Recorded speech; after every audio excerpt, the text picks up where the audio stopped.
They told us Iwo Jima was a battle of heroism, of Marines raising the flag atop Mount Suribachi. But what they never told you is what it felt like to be on the other side. Imagine being a young Japanese soldier, sealed in a dark tunnel beneath the volcanic rock, your rations cut, the air thick with smoke, listening to the earth shake as thousands of American shells ripped the island apart. For the men trapped underground, there was no glory, only the certainty of death. And yet, their orders were clear. Fight to the last man, no surrender. In this video, we'll uncover their hidden world, the endless tunnels, the brutal daily life, the mental toll of waiting for death to come, and the shocking strategies they were forced to carry out. By the end, you'll see Iwo Jima not as a simple battlefield, but as a graveyard designed in advance, one where nearly every Japanese soldier would perish. Stay with us, because what you're about to hear will change how you see this battle forever. By late 1944, Japan knew Iwo Jima was doomed. The island was tiny, just 8 square miles of volcanic ash, but its importance was enormous. It sat directly between American bomber bases in the Marianas and the Japanese homeland. To the U.S., it was a stepping stone to Tokyo. To Japan, it was the front line of defense. Lieutenant General Tadamichi Kuribayashi, the man chosen to defend it, understood the grim truth. Reinforcements would never come, and every soldier sent there was essentially being buried alive in advance. Unlike previous battles where Japan launched wild banzai charges, Kuribayashi devised a new strategy, one of calculated death. His men would dig in, fortify themselves underground, and bleed the Americans for every inch of the island. The plan was not to survive, but to delay. For the 21,000 Japanese troops assigned to Iwo Jima, this reality sank in long before the first shot was fired. Soldiers arrived by transport ships knowing there would be no way off. Each one was ordered to fight until death, with no thought of retreat. Letters home were censored, last wills were written, and many knew they would never see their families again. The preparation wasn't just military, it was psychological. They were told that their deaths would buy time for the empire, protecting women and children back home. But deep down, many realized they were being sacrificed. What followed was months of grueling labor, digging miles of tunnels through choking volcanic rock, constructing pillboxes, and stockpiling what little food and ammunition they had. Every soldier became part of a living tomb. Daily life for the Japanese garrison was claustrophobic, suffocating, and brutal. Kuribayashi ordered a massive tunnel system beneath Iwo Jima's surface. Over 11 miles of underground passages, connected bunkers, and hidden artillery positions. Soldiers spent nearly every waking moment inside these tunnels. The heat was unbearable. Volcanic fumes mixed with the stench of sweat and decay. Ventilation was almost non-existent, and soldiers sometimes passed out from lack of oxygen. Food rations were meager, mostly rice balls, canned fish, and occasionally horse meat. Water was even more scarce, often brackish or contaminated. Malnutrition and dehydration weakened many before they ever fired a bullet. But the greatest strain was psychological. Soldiers slept knowing American ships circled the island, pounding it with constant bombardments. For 74 days before the land invasion, U.S. Navy guns hammered Iwo Jima, turning the surface into a moonscape. Inside the tunnels, walls shook and ceilings collapsed. Some suffocated as tunnels caved in. Others lived for weeks, surrounded by the smell of unburied comrades. And yet, there was no escape. Soldiers were under strict order. No one could abandon their post, no matter how hopeless. Kuribayashi's discipline was harsh. Any sign of retreat or cowardice could result in execution by one's own officer. In effect, the tunnels became both fortress and prison. What was presented as clever defense felt, to the men inside, like slow entombment. For the Japanese trapped beneath the volcanic soil, the war wasn't about glory. It was about enduring each day in darkness, waiting for the Americans to come. Before a single Marine set foot on Iwo Jima, the Japanese endured one of the most relentless bombardments of the entire Pacific War. U.S. Navy Navy battleships and cruisers opened fire day and night, sometimes unleashing thousands of shells in a single hour. For 74 consecutive days, the island was pounded from sea and sky. American pilots dropped bombs so frequently that the surface looked like it had been scraped raw. To the Americans, this seemed like preparation for an easy invasion, but to the Japanese inside, it was a nightmare and, strangely, a grim reassurance. Kuribayashi had designed his defenses precisely to survive this onslaught. The tunnels ran deep, reinforced with concrete, and many artillery pieces were hidden in caves, invisible to American spotters. Still, survival came at a cost. The bombardment shattered morale. Soldiers described the ground trembling constantly, as if the island itself was groaning in agony. Food storage areas were destroyed, cutting off rations. Medicine supplies were smashed, meaning wounds that might have been survivable became fatal. Sleep was impossible. Men went for days awake, jumping at every impact. Death became random. One unlucky collapse, and an entire squad might be buried alive. Yet when the smoke cleared, the defenders emerged. Many felt a grim pride that they had endured what seemed unendurable, but just as many sank deeper into despair,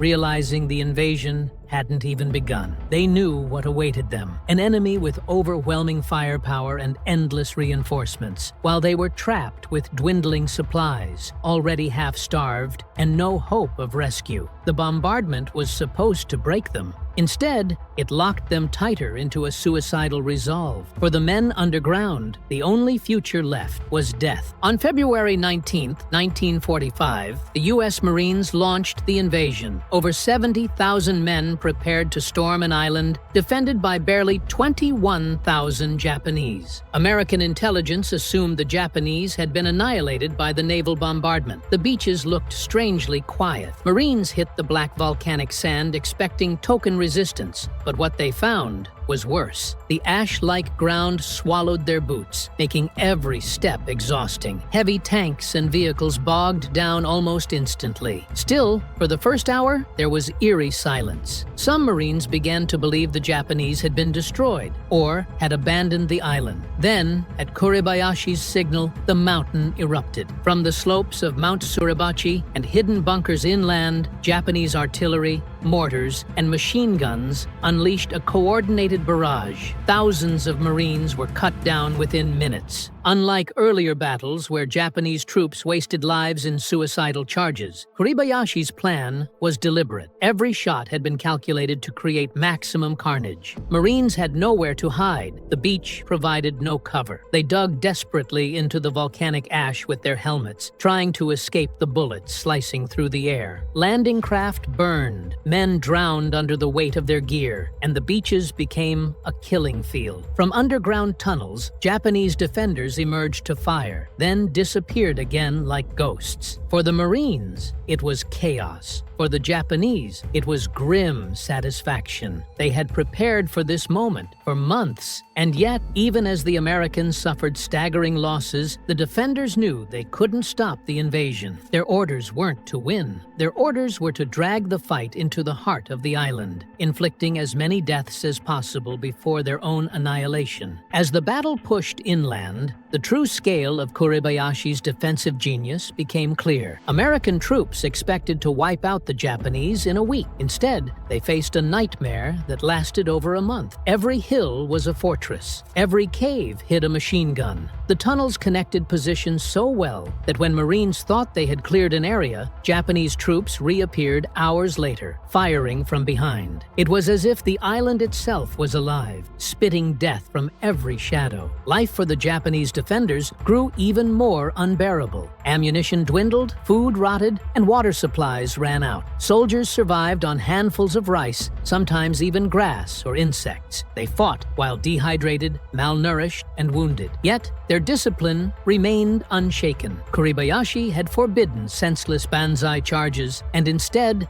his men fought like phantoms. At night, they crept into Marine camps, stabbing guards or blowing up fuel depots before vanishing underground. During the day, they unleashed coordinated ambushes, holding fire until the enemy was within yards. Marines described it as fighting fleeing shadows. No one ever knew where the next shot would come from, but the cost was devastating. For every Marine who fell, dozens of Japanese died. They were entombed in collapsed tunnels, burned alive by flamethrowers, or suffocated by explosives pumped into caves. Still, many fought on despite horrific injuries. Soldiers missing limbs, blinded by burns, or coughing blood from disease. To surrender was unthinkable. Most believed capture meant disgrace, worse than death. In many cases, Japanese soldiers carried grenades not to use against the enemy, but to blow themselves up before capture. For the Americans, it was a hellish realization. This was not a battle of strategy, but of extermination. The defenders weren't trying to survive. They were trying to take as many with them as possible. As weeks passed, the battle turned from organized resistance into a slow, suffocating massacre. The Japanese soldiers who had once believed their deaths would be honorable began to crumble under starvation and exhaustion. The tunnels that had shielded them became prisons of despair, corpses piled in corners, too dangerous to bury outside. The stench of rotting flesh mixed with sulfur fumes made breathing almost unbearable. Rats feasted on the dead, and disease spread through the ranks. Soldiers who once wrote letters home with pride now scribbled final notes in despair, often soaked with blood or tears, knowing no one would ever read them. Some Japanese began to question the purpose of their suffering. The emperor's propaganda had promised that dying on Iwo Jima was a noble sacrifice for Japan's survival. But reality painted a different picture. They were isolated, abandoned, and slowly being exterminated by an enemy that never seemed to run out of men or ammunition. Morale fractured. A few disobeyed Kuribayashi's orders and attempted desperate banzai charges, only to be cut down instantly. Others killed themselves in the tunnels rather than endure another day of suffocating darkness. Suicide by grenade became common. Sometimes even groups of soldiers huddled together, pulling pins all at once. For Kuribayashi himself, the collapse was heartbreaking. He had trained his men to fight with discipline and dignity, but the reality of starvation and hopelessness was impossible to ignore. His army was dissolving into death and madness. Still, even in the final weeks, small groups of Japanese soldiers launched counterattacks that terrified the Marines. Starving, delirious, and broken, they fought with a ferocity that left survivors shaken. It was less a battle now, and more a slow death march into oblivion. By the final weeks of the battle, the once carefully rationed stockpiles had dwindled to almost nothing. Japanese soldiers inside Iwo Jima's tunnels found themselves staring at empty rice sacks and rusted cans, their stomachs hollow and gnawing. Many hadn't eaten a proper meal in days. The rations that were left were little more than scraps. Small handfuls of dry rice, a few slivers of pickled radish, sometimes even weeds pulled from cracks near cave mouths. Starvation began to carve itself into their faces, eyes sunk deep into sockets, cheekbones sharp under stretched skin. Hunger became a constant companion, gnawing louder than the bombs outside. Some soldiers spoke in whispers of hallucinations, of phantom banquets, of family dinners back home. Others began to break under the strain, wandering out into the open in delirium, where they were quickly cut down by American fire. Still, the code of Bushido demanded that they endure. Letters written in shaking hands described how their stomachs screamed, but their loyalty to the emperor could not falter. One Japanese survivor later recalled that he licked condensation from the tunnel walls to keep his mouth wet and chewed on leather straps for a false sense of food. The men were wasting away even as the Americans kept pressing forward. Every bullet they fired, every grenade they tossed was done on an empty stomach, and yet they refused to surrender. Hunger had become just another weapon,